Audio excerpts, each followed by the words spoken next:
So you want to come to our live No Small Endeavor show the Sunday before Thanksgiving in Nashville, but you just can't make it. You're sad to miss out on Amy Grant, Sheryl Crow, David Brooks in the choir room, Lee, and the Killer House Band. Well, good news. We've got you covered. The whole thing will be live streamed. For $20, you'll get access to join in live for the whole glorious night. Plus, you can watch it for a week afterwards. It's a great gift to give someone you love, or yourself for that matter. That's November 24th, live from the Skirmerhorn Symphony Center in Nashville, the Sunday before Thanksgiving. And for live stream access, go to nosmallendeavor.com/events. Get tickets for yourself or someone else today at nosmallendeavor.com/events.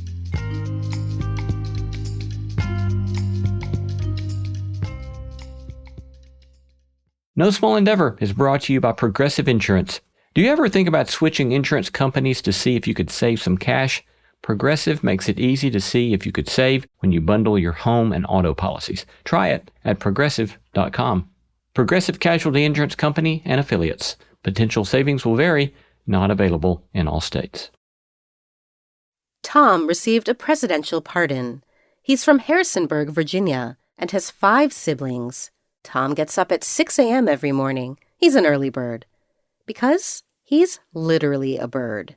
A 51-pound turkey, to be specific. Tom was pardoned instead of the thousands of Americans in prison for marijuana. And this Thanksgiving, the president will pardon yet another turkey instead of those Americans. Visit peoplenotpoultry.com to tell the president to pardon people, not poultry, this Thanksgiving. A message from the Last Prisoner Project. I'm Lee C. Camp, and this is No Small Endeavor, exploring what it means to live a good life. I don't get terrified by the fact that someone thinks something different from me. I just kind of feel like that's interesting. That's Malcolm Gladwell, widely renowned journalist, author, and host of the Revisionist History podcast. In a world of increasingly entrenched viewpoints, what might help us connect with one another? How about curiosity? If I'm writing a poem, I want to unearth something that I haven't gotten my head around yet, something that shows me there's a different and stranger way of looking at something. That's former U.S. Poet Laureate Tracy K. Smith. So today, our holiday special examining how humility paired with a sense of genuine curiosity might just save you from a whole lot of strife over your holiday dinners. Humility is a habit. It means it's something that you have to practice. All coming right up. Support for No Small Endeavor comes from Civis, advancing the common good through investment in cultural activities that tackle pressing social issues and examine our common humanity and interdependent futures. More information can be found at civis.org. That's civis.org. I'm Lee C. Camp. This is No Small Endeavor, exploring what it means to live a good life.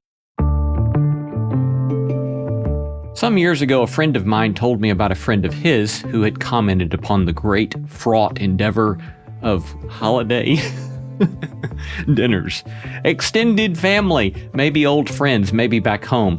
There are just so many possibilities for things going so wrong. This friend of my friend said that he had thought it best to approach a holiday dinner as an anthropologist studies, say, some unknown culture. You don't bring your judgment, you bring your curiosity. Take a stance of humility. Wonder why. Ask, what's in play here? Ask, well, why do they talk to each other that way? And why do they seem to be poking in that way? Or why do they eat that meal in that way? Or when somebody throws down a rope, inviting another into some argument, why do they pick up that rope? And maybe you can learn not to pick up the rope yourself, just being curious, observing, and seeing what you can learn. So for the holidays, we've packaged up a special that just might help you foster such curiosity and help keep you from screwing up your holidays. The first is our friend Malcolm Gladwell, best-selling author, journalist, and host of Revisionist History. Humility, says Malcolm, is a habit. And as a habit, it's something we're required to practice. It's a habit which I have found, as I've grown a bit older, to be immensely liberating. I don't have to be right. In fact, I'm free all of a sudden to acknowledge I may have been wrong. There are many fewer ropes being thrown down on the floor begging to be picked up, to pull myself into the tug-of-war of endless bickering or self-righteous contempt or fearful defensiveness. presuming I don't know, well, everything, and presuming that the other fellow might be right, it just opens up a glorious possibility that not only do I not have to engage in some battle royale with the topic at hand, but more, that there may be something for me to learn, that there might still be space for me to grow and evolve, for me, dare we hope for it, to continue to mature. So along with Malcolm Gladwell, we welcome in this episode former U.S. Poet Laureate Tracy K. Smith, who invites us to acknowledge the full, complex, and beautiful worth of the human beings we encounter, and maybe especially the human beings whose existence we tend to count as less than our own. So maybe imagine the places in your life where the hinges are rusty, where you might need to be gently pried open, making space for curiosity and compassion.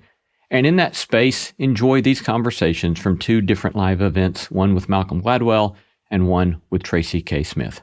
We begin with Malcolm at one of our live shows at the Schermerhorn Symphony Center in Nashville, Tennessee.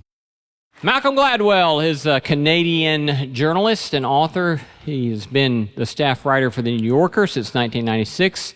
He's published 7 books, I think at least of which 5 of which are New York Times bestsellers. He was appointed to the Order of Canada in 2011, and he is the host of the podcast Revisionist History. Please give a warm Music City welcome to Malcolm Gladwell.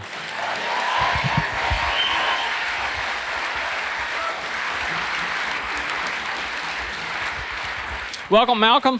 Thank you. Marvelous to have you here with us in Tennessee this weekend.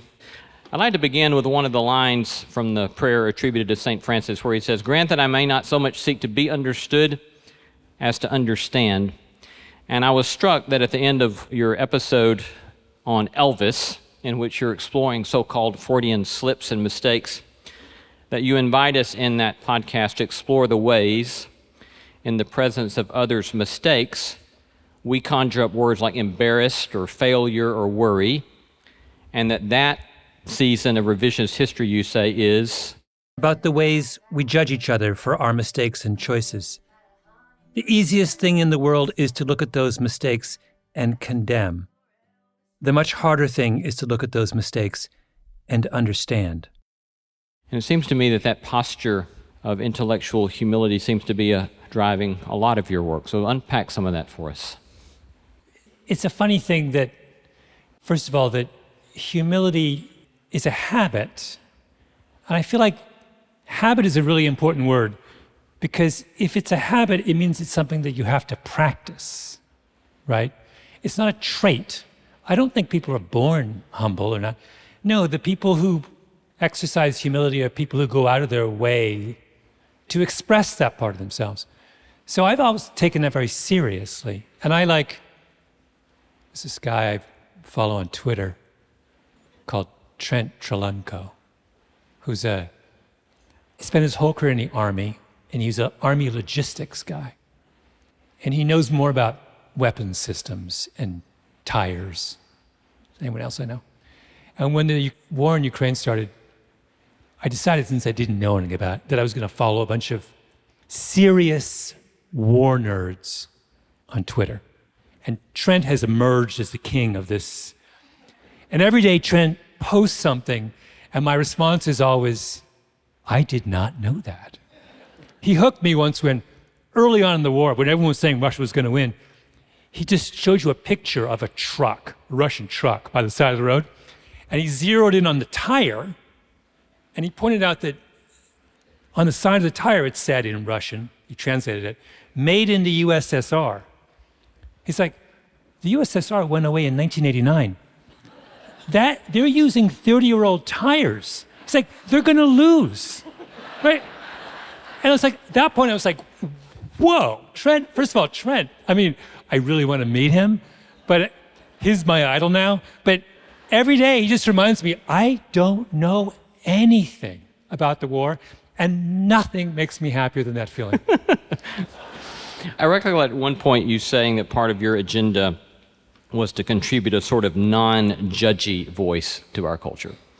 Give us a little commentary on the ways in which you've seen the judginess of our culture escalate. Well, you get judgy when you think you know more than you do, maybe. But you should also remember that I'm Canadian, and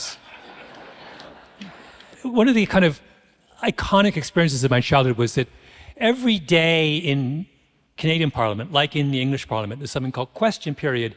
And Question Period, which they would play live on the radio, is where every cabinet minister is required to show up in Parliament, and the other side gets to ask them any question they want. And the whole country listens. It's enormously entertaining.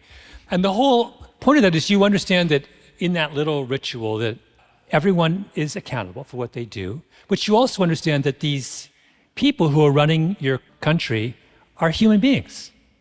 They get flustered and embarrassed, and people yell stuff at them, and it's just this kind of like, you would think that broadcasting Question Period live would turn up the volume. It didn't. It turned down the volume. It made everyone seem very human. And that spirit, I kind of love that spirit. I never, as a result, I think, of experiences like that, I don't get terrified by the fact that someone thinks something different from me. I just kind of feel like that's interesting. You've recently told me about some research that you were doing where you're looking at the ways in which we presume expertise ought to help bring us together, but counterintuitively it's kind of driving us apart, or is contributing to a lack of trust among us? Yeah, I get really interested in trust because, there are all those numbers that show that we trust each other and institutions less now than we ever have in the past, right? Which makes no sense, right? People don't, trust numbers for the police are a quarter today what they were 30 years ago, which is nuts, because 30 years ago, the police were terrible at their jobs, and now they're really good. In every way, the police are better today than they were 30 years ago, but we don't trust them anymore, and we loved them in the 70s when they were badly trained, corrupt, brutal, and violent. Today, they're professional, representative of the community, way better at their jobs, and we don't trust them. Medicine, in the 50s, people loved their doctors and hospitals, thought they did a bang-up job. Let me tell you something. They did not do a bang-up job in the 50s. They do a bang-up job now, and we don't trust them anymore. What does that tell you? It says that trust has nothing to do with how good you are at your job, right? Every now and again, I get to play preacher, and there's that beautiful line in Proverbs.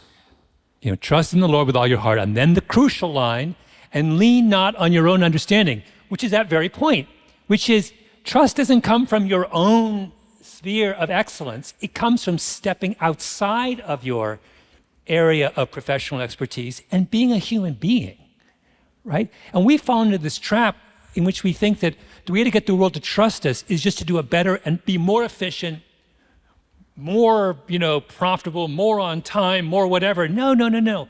That's not where it comes from. It comes from expressing your humanity, totally different realm. Do you find being in the public eye particularly difficult to find the possibility of trust to step into vulnerability, or does being in the public eye as much as you are, or being bombarded with critique, as I see sometimes you are, does it make you want to be less vulnerable, less trusting, or how do you process that? How do you deal with that? Well, I'm not real. Yes, people say nasty things about me from time to time, but it doesn't matter. I was online, I was running around online, and I discovered there's this guy who teaches at Columbia who has written an astonishing number of very nasty things about me. I had no idea. So I'm looking at it, it's like, oh my goodness, like, whoa. But for the last 15 years, I've practiced this thing that I call love bombing. Love bombing? Love bombing. Do you know about love bombing? No. I might have invented it, but maybe not. Love bombing is where I decided about 15 years ago that the only appropriate way to respond to critics was with an excessive amount of kindness. The first time you do it's really hard because you just want to lash out and you just want to, but you have to steel yourself and be really disciplined. And then it gets really easy. And now it's like, whatever. Now someone says something nasty, I write them and I say something just kind. I love your work. I'm sorry you don't like mine. So this guy, I was like, okay, I'm gonna love bomb him because I'm getting really good at it. So I write him an email and I say, dear Professor so-and-so, I see you have a high level of interest in my work. I have read many of your things with great interest. We should have coffee. He emails me back, let's have coffee. And I realize he's not actually nasty. It's how he expresses himself. He's not good with being a human being. And it's not because he's a bad person. And once you disarm him, you realize, oh, he's fine. Love bombing I want to teach a class on love bombing. Honestly, this is my superpower. I'm so good at it now. 15 years of practice. And by the way, I sleep through the night now. Somebody can write the most horrendous thing, and I am serene, because I know in the morning I will wake up and write them the sweetest possible email. That's one of the best things I've heard all year, love bombing. Malcolm will be right back in a minute.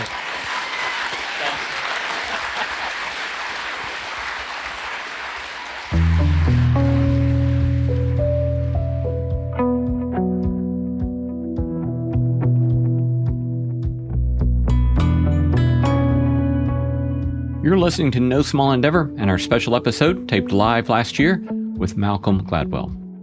I love hearing from you. Tell us what you're reading, who you're paying attention to, or send us feedback about today's episode. You can reach me at lee@nosmallendeavor.com. You can get show notes for this episode in your podcast app or wherever you listen. These notes include links to resources mentioned in the episode and a full transcript. We also have a free bi-monthly newsletter in which I riff on themes and behind-the-scenes goings-on called the NSC Notebook. You can subscribe to that newsletter for free by going to our website at nosmallendeavor.com/newsletter. Coming up, the immense importance of caring about something.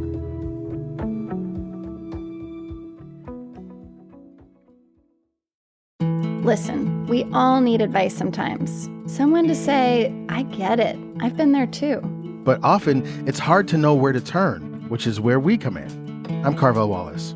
And I'm Courtney Martin. We're both authors and journalists who love finding solutions to problems. Every week on Slate's How To podcast, a listener comes on our show to receive advice from a world-class expert. It's like free group therapy, and everyone's invited. Look for How To from Slate, wherever you listen to podcasts. Talk to us a little bit about, your whole project with revisionist history is trying to think about things misunderstood. What has driven you to want to explore the misunderstood? Where does that kind of desire for making sense of the misunderstood come from? Well, I've always been amazed by how much all of us get wrong. Growing up, my brother Jeff, who I love dearly, I was always amazed by how much he got wrong. He's a very, very smart guy, but he would say stuff, and I'd be like 10, and in my heart, I would be like, that's just not true. Like, there's no Google back then, so I had no way of fact-checking it immediately, but I just had this gut instinct that here's a human being who I'm closest to than almost anyone else in the world. And it just struck me that whoa, where did that? And then I went to the Washington Post, and it was my first job. And in the beginning, people tell you stuff, and then you write it up. And then what happens is you have a series of disasters. And the editor pulls you over, and they said, Malcolm, there's 7 massive mistakes in that. We're going to have to run a correction that's this long. And it's baffling at first because you're like, but so-and-so told me that. And then the editor says to you, but did you check it? And it's like, well, why would I? Why would someone lie to me? And they're like, and you realize they're not actually lying to you. They're just getting stuff wrong. I had this sort of powerful sense then that between my brother and my early disastrous stories at the Washington Post, I just got this kind of lesson and then I began to realize that nobody gets more stuff wrong than me. If you're curious, I could tell you about all the mistakes in my most recent books. But and I find that really interesting. I would always tell my friend Bruce that I loved him for what was wrong with him, not what was right with him. He's the funniest guy I know, but I don't love him because he's funny. I love him because he's complicated and grouchy, and I think this stuff's fantastic. So I guess I'm just drawn to that half of the equation. Are you concerned, frightened, bothered by the apparent increased inability of our capacity to approach one another in non-judgmental ways? Well, let's go back to that Columbia professor, who you would have thought lacked the capacity to approach me in a non-judgmental manner. But then upon examination, it's just the way he expresses himself. We're going to have coffee after Thanksgiving. It's fine. So I wonder whether a lot of what's happened is that the internet has simply made it really easy. It's lowered the bar for expressing yourself without giving people any kind of instruction about how to express yourself. I've spent my entire life learning how to express myself, and I'm still learning about it. It's hard. And if you don't do that for a living, what are the odds you're going to get it right when you're posting online? So I wonder whether we exaggerate this. And a lot of what people say when they are being combative or judgmental is they're simply saying they're asking for attention in a very kind of innocent way. And if you give them respectful attention, I wonder if a lot of that kind of level of hostility melts away. Any other particular examples or people stand out to you in your mind where you've tried to, or you've had to overcome distrust or hostility, and you found some sort of way forward in approaching such a stranger? The art of the apology is underestimated. They're hard to do. They're hard to do right. And they're massively underused. We should, I think, and maybe this is the Canadian in me, be apologizing all the time, right? Because it's the sort of thing that it's another habit. The more you do it, the better you are at it. So I like to push myself to apologize maybe more than I should. And I have occasion to because I am constantly writing about people. And you have the great fear when you write about someone that you're going to get them wrong, particularly if you do the kind of... So I'm someone who, when I write about someone, I never want to represent someone in a way that they don't want to be represented. Now, that's a very particular kind of journalism. Not all journalists do this. But I'm interested in you and in the person you want to present to the world. I'm not interested in some hidden you. Years ago, do you remember Ron Popeil? He was the guy who sold on late night TV. He would do those infomercials for like rotisserie ovens. I bought one of those rotisserie ovens and thought it was the greatest rotisserie oven. I thought, this is unbelievable. And it was only like $49.99. And so I called up Ron and I said, you're a genius. This rotisserie oven is just amazing. And so I went to LA and I spent like a week with him and I wrote this story about him. And we roasted chickens together. We talked about the old days. He used to do pitching on the Jersey Boardwalk with Ed McMahon, who was a pitchman as well. So I was going around LA and I was talking to all the people in Ron's universe because I really wanted to get to know Ron. And a couple of people mentioned that Ron had not a dark side, but he was a complicated guy. And here I was writing a story about someone who had a passion for roasting chickens and wanted to make the greatest rotisserie oven the world had ever known and to sell it for $49.99. And I realized I don't want to know about that complicated side of his personality. I'm not interested. Who cares? That's not why anyone would read this article. You want to know about the rotisserie oven. We would go to like Costco and buy like big baskets of chickens and take them back to his house. I mean, the whole experience was just so astronomically fun. I can't even tell you. It was that sense of fun in uncovering the best part of Ron Popeil that I thought that's what the world wants to know, right? And too infrequently, I think we begin our examination with others by asking that question. What is it that we want to know about this person, that we would love about this person, that is the best of that person. We can do the other stuff later, right? Or not at all. But the strain in the popular culture I object to is the notion that we want to know about the whole person. And we don't. It's a beautiful grace. It's a beautiful grace. It is. And I've been struck by you quoting several times in a couple of your episodes is a line from a Jesuit theologian that gives a particular definition of sin I find really compelling. You want to share that with us and unpack that for us a little bit? Sin is the failure to bother to care, should I tell a story behind it? A couple years ago, I got really fixated on the two terms. You know, people say that a really difficult problem, is a Jesuitical problem. And then sometimes they say a really difficult problem is a Talmudic problem. You must have encountered this as a theologian. Well, my question was, how do you know which is which, right? How do you know when your problem is Talmudic or when it's Jesuitical? So I started calling around, and you know the answer to this. I do not know the answer to that. The answer is that in a Talmudic approach goes from the big thing to the little thing.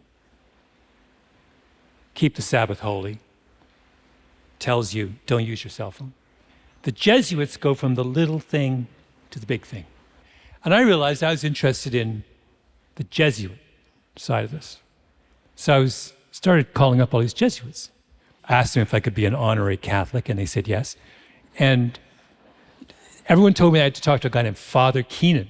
I said, where's Father Keenan? They said, well, in Rome, of course. So I was like, I had a lot of frequent flyer miles, so I went to Rome to meet with Father Keenan in this. By the way, going to see a Jesuit in Rome is just the best. I mean, it is the best.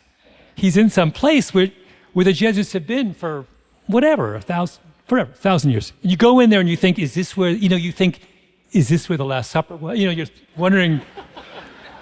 And so Father Keenan sits down with me in this gorgeous stone building, and he tells the story of the Good Samaritan. And he says, the point of that story is that the Levites who passed the man by, they're not evil. They're not terrible people. They don't have it in for the poor man by the side of the road. They just don't care. They're in a hurry. They got things on their mind. And he's like, that's what sin is. Sin is not some dark, overwhelming thing that sweeps over you. Sin is just indifference. Sin is the failure to bother to care. It's something extraordinary, prosaic. And I have to say, I just thought that was one of the most beautiful and profound and heartbreaking things I'd ever heard. And I bring it into my podcast every chance I get, because I just think it applies in so many cases. We think what sin is some big, huge thing. And we think, well, I'm not sinful. And you're right, you're not sinful if that's your definition. But it's not what it is. It's just passing by and not looking at the person who's lying on the ground. There was a fascinating study done a number of years ago at a seminary where they had the seminarians come in and they were doing this exegesis of the story of the Good Samaritan.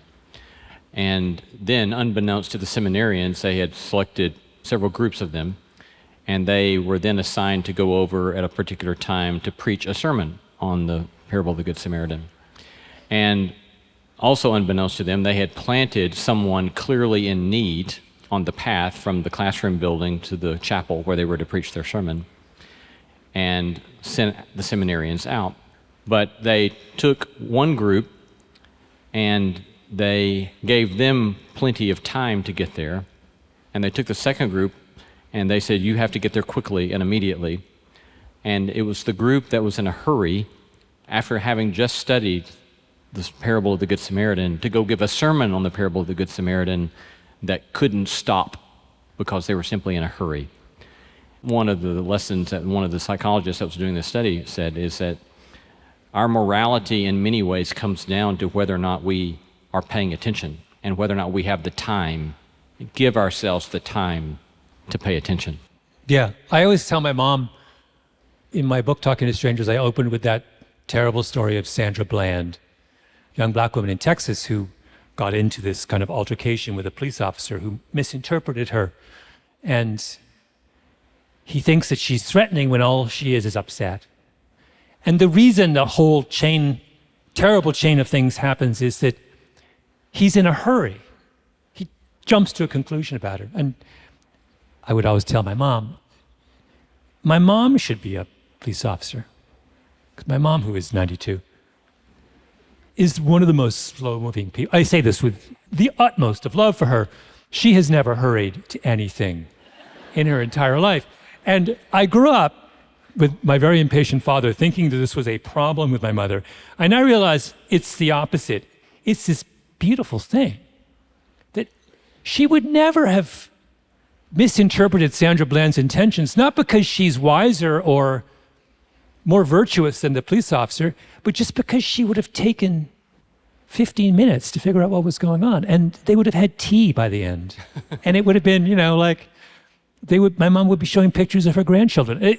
It's just a very different trajectory. And the idea that the success of that encounter is rooted not in some big grand virtue, but just in something as simple as, are you hurrying? Or do you take the time to slow down and give someone their due? In the 2 minutes we have left, I've heard you say that one of your passions is that you just want people to care about something. Mm-hmm. Close us out with commentary on that, or what you want to say about that. I'll give you because we only have 2 minutes, I'll give you the flippant version. For the longest time, I've tried to figure out when I hire people, what's the best question I can ask them in order to kind of pick the best person. And I settled on years ago asking these people who are applying to be my assistant, do you drive manual transmission? Do you drive manual transmission? Can you drive stick? If they say yes, they're hired. And this has worked. I have 100% hit rate on this. And the reason is, you got a 22-year-old, they have no earthly reason to drive stick, right? The world has made driving super easy for them.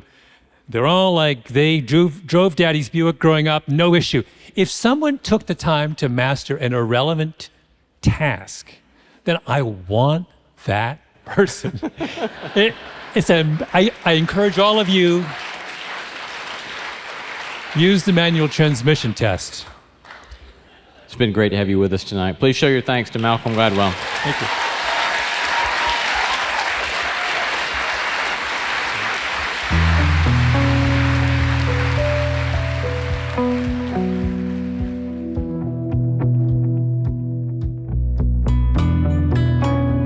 We're going to take a short break, but coming right up, Poet Laureate Tracy K. Smith on how poetry can help us imagine the world differently.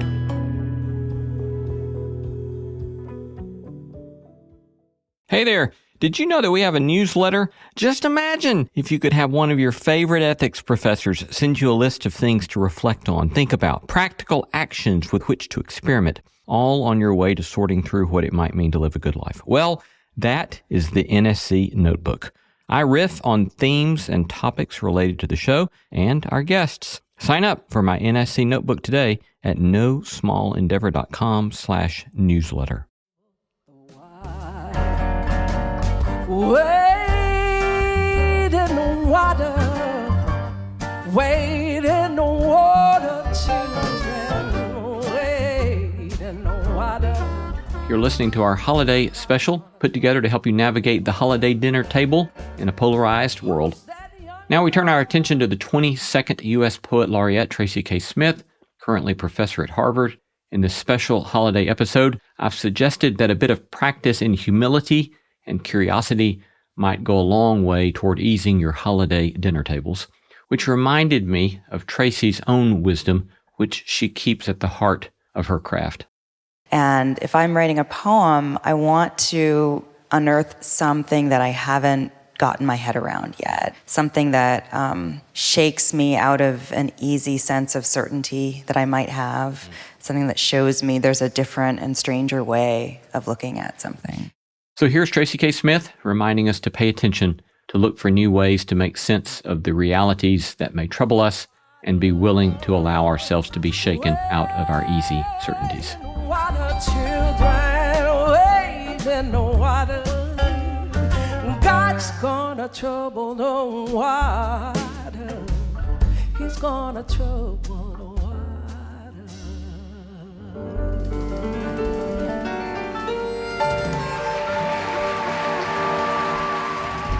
Well, we're privileged tonight to host Pulitzer Prize-winning author and currently sitting U.S. Poet Laureate. Please welcome the Plotus, Tracy K. Smith.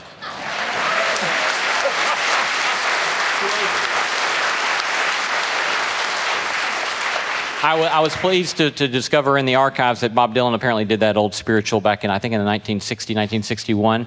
But I understand that this spiritual, obviously, was inspiration for your new book entitled Wade in the Water. So tell us about that. Oh, absolutely. I'd been working on poems that were thinking about history and thinking about, America in the 21st century.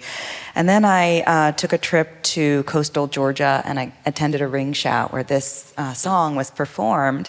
And even before the performance began, one of the women, her name is Bertha McKnight, greeted me and everyone else that she came into contact with that night by saying, "I love you," and giving a hug. And it felt so real. It set the tone for the really powerful performance. And I came back, I couldn't stop thinking about it, and I wanted to dive into that feeling a little bit more by writing a poem. Yeah. You clearly, in a recent interview in New York Times Magazine, you had this line where you said that you want a poem to unsettle something. You said there's a deep and interesting kind of troubling that poems do. Talk to us about that. Well, I love, we're drawn to reflect on powerful experiences because there's something we don't necessarily feel that we've tapped, right? And if I'm writing a poem, I want to unearth something that I haven't gotten my head around yet. Sometimes it's just an abundant kind of joy. Other times, or oftentimes, it's something that's a little bit darker, something that shakes me out of an easy sense of certainty that I might have, something that shows me there's a different and stranger way of looking at something. It does seem that in your current collection that you have these poems that, on the one hand, are very disturbing, that would stir up all sorts of kind of socio-political questions. And yet, on the other hand, you seem to be looking for ways of reconciliation and common ground. So how do you hold both of those things together in your work? Well, I think it's just speaks to the capacity of art to allow us a vocabulary and even a sense of courage for facing the real in all of its troubling dimensions.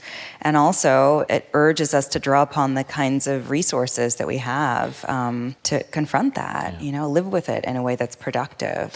And so in this work, Wade in the Water, you went back and worked out of real historical sources and fashioned that into your lines, right? Yeah, I was listening to voices from mostly America's antebellum history and trying to find something that could be useful today, something that might urge me to think, or us to think differently about questions of difference, questions of race and fear that we haven't really resolved, I don't think, as a nation. And in I Will Tell You the Truth About This, I Will Tell You All About It, you're using excerpts actually from depositions of veterans, is that right? Yeah. So these would have been former slaves who fought in the war. In the Civil War. And then after the war, sometimes well into the 20th century, were petitioning to get the pensions that as veterans they should have been entitled to. Yeah. Would you share us? Sure. One of those? So that's a poem that's really comprised of statements and letters. So I'll read you two letters.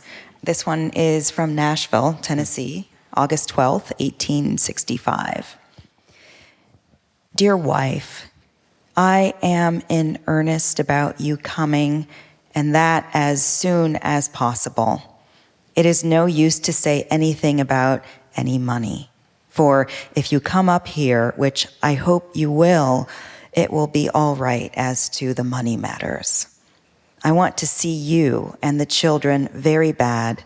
I can get a house at any time I will say the word, so you need not to fear as to that. So come, right on, just as soon as you get this. I want you to tell me the name of the baby that was born since I left. I am your affectionate husband, until death. And the reply that came from Clarksville on August 28th says, "Dear husband, I guess you would like to know the reason why that I did not come when you wrote for. And that is because I had not the money and could not get it. And if you will send me the money or come after me, I will come. They sent out soldiers from here after old Riley, and they have got him in jail, and one of his sons, and they have his brother Elias here in jail. Dear husband, if you are coming after me, I want you to come before it get too cold." I was particularly moved also by the piece in the work, The Greatest Personal Privation. And in this one, you're working not out of documentary sources, but you are reflecting upon a historical incident and yet kind of imagining what the players were saying. Is that right? Yeah. I felt lucky to find those letters and depositions that documented the experience of Black soldiers during and after the war. But there's so much that went undocumented. I found in a really wonderful history called Dwelling Place by Erskine Clark, a series of letters that were written back and forth by the Charles Colcock Jones family, who was a slaveholding family. Letters in which they were trying to decide what to do with a family that they held enslaved that had been causing some problems. And they were trying to decide, should we sell them? What should we do? There was only one letter that was written by a member of that family that survived. And in it, she says, well, we were sold. This is who is doing what. This is who's survived. But I really wanted to hear more from that side of the equation. And so what I did was kind of an act of like willful imagining, where I took the language from the Jones family's letters and I tried to listen almost underneath that text for the voices of people like Patience or Phoebe, members of that family of people that were held in bondage to them. I'll read you a couple sections of that poem. It is a painful and harassing business belonging to her. We have had trouble enough, have no comfort or confidence in them, and they appear unhappy themselves, no doubt from the trouble they have occasioned. They could dispose of the whole family without consulting us. Father, mother, every good cook, washer, and seamstress subject to sale. I believe good shall be glad if we may have hope of the loss of trouble. I remain in glad conscience, at peace with God and the world. I have prayed for those people many, many, very many times. In every probability, we may yet discover the whole country will not come back from the sale of parent and child. So far as I can see, the loss is great and increasing. I know they have desired we should not know what was for our own good, but we cannot be all the cause of all that has been done. Miss Tracy K. Smith. Thanks. In our last few minutes, we returned to Malcolm Gladwell. At last year's Thanksgiving show, I asked Malcolm if he would close out the show. He said he would think about it. And then later he emailed me to say he would do it. And when I asked him to give me some indication of what he planned to do, he only said he was going to exegete a civil rights era joke. This immediately filled me with a great deal of trepidation for numerous potentially obvious reasons. So I asked for clarification from Malcolm, and I got nothing back. So then the next day, day of the show, I saw him backstage, and I asked again, and he smiled a wicked little smile and said, "You're going to have to trust me, Lee. This is good for you." So I bit my tongue, and I smiled back at him. And as we neared the end of the show, I walked with him backstage, ushered him through the wings at stage left, and watched Malcolm step into the spotlight and begin. I think I first came to Nashville about 10 years ago, and I'm a runner. And I asked people where I should go running, and they all said Percy Warner Park. So made my way out there. It was a hot summer night. So I got there and I decided what I would do is run around the park. Seemed logical. And I got about 4 or 5 miles in, and as you know, there's more ups than downs in Percy Warner Park. And it's getting darker and darker, and I realized I was in no idea where I was, and I need to get off this road, so I cut down some little thing, and I was 100% lost, and I ended up on this deserted road, no lights anywhere. And it's like 10 o'clock at night, and I wasn't wearing a shirt, I should tell you. So I'm drenched in sweat. I had a lot of hair back then, and I'm half naked. I'm just wearing little shorts. And I have no idea where I am, and I decide to hitchhike. I stand at a stop sign, and I'm standing there, and people look at me and just keep driving. Big guys in pickup trucks do not stop. And finally, this battered little Honda Civic drives up, stops, rolls down the window. I look at it and I see it's a girl. I mean, I say girl, she's probably 17 or 18. I look at her and the first thing I say is, "Are you out of your mind? What? This is nuts. You should not be picking me up." And she says, I'm just coming from Bible study, and we were reading the story of the Good Samaritan, and I had to stop. And I told that story to Lee on Friday, and he said, that is the most Nashville story ever. So I thought I would share it with you. But no, Lee asked me to come up and say a few words to close. And I thought what I'd do is I'd tell you a joke. And I should preface, there's always a preface where I'm concerned. I should give you some context for this joke. I, as you know, grew up in Canada. And if you grew up in Canada, particularly in the era I grew up, you didn't learn any American history. There's really only one American event we learned about, and that was the War of 1812, because, of course, we won the War of 1812. In any case, I didn't know much American history, and I moved down here in my 20s, and the first thing I did is I started to read books about American history. And I got really, really interested in reading books about the Civil Rights Movement. And in one of the books that I read, I came across this joke, which I'm going to tell you, which has stayed with me for 30 years. And it's a civil rights joke from the 1940s, in the era of the Great Migration, when people were leaving these parts to go north. And it's about a black man living in Detroit and wakes up in the middle of the night in a cold sweat. And his wife says, "What's wrong?" And the black man says, "I had a terrible dream." She goes, "What was it about?" He said, "I dreamt that Jesus came to me and told me I had to go to Birmingham." And his wife says, "Did Jesus say he'd go with you?"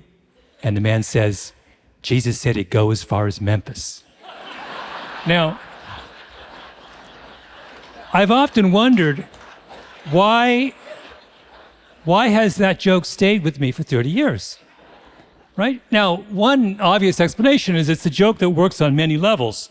It's a joke about the relative merits of Alabama and Tennessee, right? That's why you guys laughed at it. It's a joke about Jesus. Jesus said, "I will be with you always," but clearly there was some fine print in that contract that had one exception, and that was Birmingham. And it's a very grim joke that was told by the African Americans of that era, right? About this paradox of their life, which is that the one place they never wanted to go to was home, right? But as I was running yesterday around Percy Warner Park, actually, I returned to the scene of the crime, I thought none of those explanations are really satisfactory. And in fact, that joke is funny for another reason, and that is that all of us get to construct our own Jesus based on the places that we're from and the world that we grew up in. And my Jesus is Canadian. He's polite and soft-spoken, grew up on a farm. But that, every now and again, you encounter, you learn, you realize that you have this incredibly moving and powerful and hilarious realization that everyone has their own Jesus. And that joke's about the fact that in the 1940s, there was a group of people in this country whose Jesus was a black man who came from the South and knew that I-75 corridor really well and had no intention of ever going to Birmingham, right? Well, why am I telling you this long story? Because I feel like in my time in Nashville over the last couple of years, I've got to know the Nashville Jesus. And the national Jesus, based on what I've listened to tonight, is a lot funnier than my Jesus. The Nashville Jesus sings like an angel, and Nashville Jesus apparently drives a battered Honda Civic and picks up perfect strangers in the dead of night outside of Percy Warner Park. So I just wanted to tell all of you, thank you for inviting me to your wonderful city. And I also wanted to give all praise to Nashville Jesus, who is as fine a local Jesus as I have ever met. Thank you.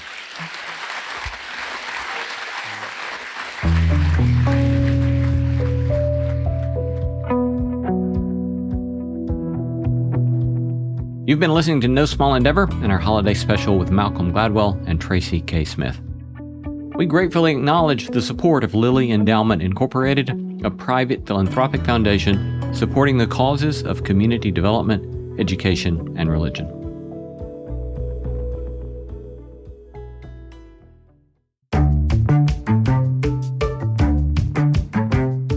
Our thanks to all the stellar team that makes this show possible: Christy Bragg, Jacob Lewis, Sophie Byard, Tom Anderson, Kate Hayes, Mary Evelyn Brown, Harriet Harmon, Jason Sheasley, Audrey Griffith, and Tim Lauer. Our thanks to Harold Rubens for live sound and production at the Schermerhorn Symphony Center, and that live performance of Wade in the Water was done by our dear friend Odessa Settles. Thanks for listening, and let's keep exploring what it means to live a good life together.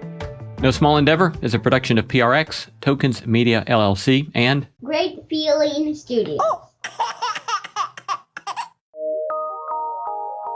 From PRX.